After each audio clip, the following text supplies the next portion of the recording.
This is for my own record. I got this new house.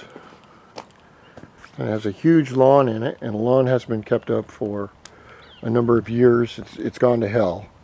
But as you can see, it's a very large, flat lawn. It's a Russian cat. I know it. You speak East German? Yep, I told you. She does. Spy. Anyway, you can see it's a large property. It's not real large, but it's large. And I decided, since I've only got maybe 10 or 15 years left of lawnmower service, I'm going to buy a lawnmower that will work.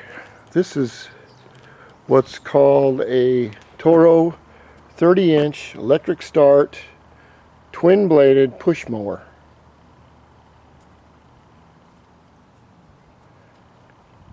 And I'm going to open